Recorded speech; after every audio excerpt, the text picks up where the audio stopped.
भाग एक गंगा के किनारे एक वन में एक खरगोश रहता था।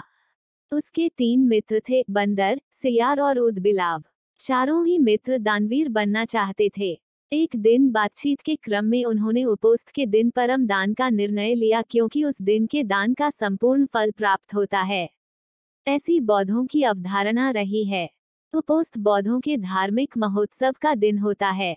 जब उपोस्त का दिन आया तो सुबह सवेरे सारे ही मित्र भोजन की तलाश में अपने अपने घरों से बाहर निकले। घूमते हुए ऊदबिलाव की नजर जब गंगा तट पर रखी 7 लोहित मछलियों पर पड़ी तो वह उन्हें अपने घर ले आया। उसी समय सियार भी कहीं से दही की एक हांडी और मांस का एक टुकड़ा चुरा अपने घर को लौट आया। उछलता कूदता बंदर भी किसी बाग से पके आम का गुच्छा तोड़ अपने घर ले आया। तीनों मित्रों ने उन्हीं वस्तुओं को दान में देने का संकल्प लिया। किंतु उनका चौथा मित्र खरगोश तो कोई साधारण प्राणी नहीं था। उसने सोचा यदि वह अपने भोजन अर्थात घास पात का दान जो करे तो दान पाने वाले को शायद ही कुछ लाभ होगा। अतः उसने उपोस्त के अवसर पर याचक को परम संतुष्ट करने के उद्देश्य से स्वयं को ही दान में देने का निर्णय लिया। उसके स्वयं के त्याग का निर्णय संपूर्ण ब्रह्मांड को दोलायमान करने लगा और सख के आसन को भी तप्त करने लगा। वैदिक परंपरा में सख को शक्र या इंद्र कहते हैं। सख ने जब इस अति अलौकिक घटना का कारण जाना तो सन्यासी के रूप में वह उन चारों मित्रों की दान परायणता की परीक्षा लेने स्वयं ही उनके घरों पर पहुंचे। ऊदबिलाव, सियार और बंदर ने सख को अपने अपने घरों से क्रमशः मछलियां, मांस और दही एवं पके आम के गुच्छे दान में देना चाहा। किंतु सख ने उनके द्वारा दी गई दान को वस्तुओं को ग्रहण नहीं किया। फिर वह खरगोश के पास पहुंचे और दान की याचना की। खरगोश ने दान के उपयुक्त अवसर को जान याचक को अपने संपूर्ण शरीर के मांस को अंगीठी में सेक कर देने का प्रस्ताव रखा। जब अंगीठी जलाई गई तो उसने 3 बार अपने रोमों को झटका ताकि उसके रोमों में बसे छोटे जीव आग में न जल जाएं। फिर वह बड़ी शालीनता के साथ जलती आग में कूद पड़ा। सख उसकी दानवीरता पर स्तब्ध हो उठे। चिरकाल तक उसने ऐसी दानवीरता न देखी थी और न ही सुनी थी। हाँ, आश्चर्य! आग ने खरगोश को नहीं जलाया क्योंकि वह आग जादुई थी, सख के द्वारा किए गए परीक्षण का एक माया जाल था।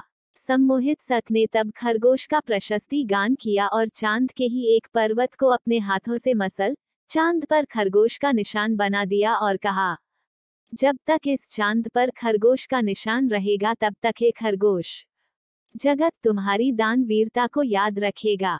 भाग 2 हिमालय के घने वनों में कभी सफेद हाथियों की 2 विशिष्ट प्रजातियां हुआ करती थी, छद्दंत और उपोस्त। छद्दंत हाथियों का रंग सफेद हुआ करता था और उनके 6 दांत होते थे।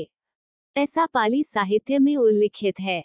छद्दंत हाथियों का राजा एक कंचन गुफा में निवास करता था। उसके मस्तक और पैर माणिक के समान लाल और चमकीले थे। उसकी 2 रानियां थी, महासुभद्दा और चुल्लसुभद्दा। एक दिन गजराज और उसकी रानियां अपने दास दासियों के साथ एक सरोवर में जल क्रीड़ा कर रहे थे। सरोवर के तट पर फूलों से लदा एक साल वृक्ष भी था। गजराज ने खेल खेल में ही साल वृक्ष की एक शाखा को अपनी सूंड से हिला डाला। संयोगवश वृक्ष के फूल और पराग महासुभद्दा को आच्छादित कर गए, किंतु वृक्ष की सूखी टहनियां और फूल चुल्लसुभद्दा के ऊपर गिरे। चुल्लसुभद्दा ने इस घटना को संयोग न मान स्वयं को अपमानित माना। नाराज चुल्लसुभद्दा ने उसी समय अपने पति और उनके निवास का त्याग कर कहीं चली गई। छद्दंतराज के अथक प्रयास के बावजूद वो कहीं ढूंढे नहीं मिली।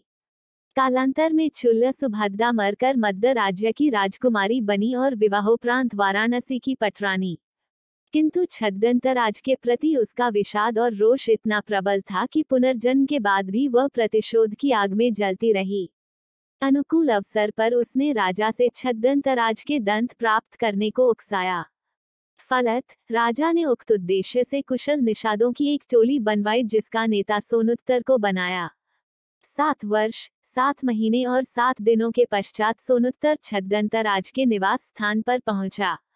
उसने वहां एक गड्ढा खोदा और उसे लकड़ी और पत्तों से ढक दिया। फिर वह चुपचाप पेड़ों की झुरमुट में छिप गया। छद्दंतराज जब उस गड्ढे के करीब आया तो सोनुत्तर ने उस पर विष बुझा बाण चलाया। बाण से घायल छद्दंत ने जब झुरमुट में छिपे सोनुत्तर को हाथ में धनुष लिए देखा तो वह उसे मारने के लिए दौड़ा, किंतु सोनुत्तर ने सन्यासियों का गेरुआ वस्त्र पहना हुआ था, जिसके कारण गजराज ने निषाद को जीवन दान दिया। अपने प्राणों की भीख पाकर सोनुत्तर का हृदय परिवर्तन हुआ। भावुक विह्वल सोनुत्तर ने छद्दंत को सारी बातें बताई कि क्यों वह उसके दांतों को प्राप्त करने के उद्देश्य से वहां आया था। चूंकि छद्दंत के मजबूत दांत सोनुत्तर नहीं काट सकता था, इसलिए छद्दंत ने मृत्यु पूर्व स्वयं ही अपनी सूंड से अपने दांत काटकर सोनुत्तर को दे दिए। वाराणसी लौटकर सोनुत्तर ने जब छद्दंत के दांत रानी को दिखलाए तो रानी छद्दंत की मृत्यु के आघात को संभाल न सकी और तत्काल मर गई।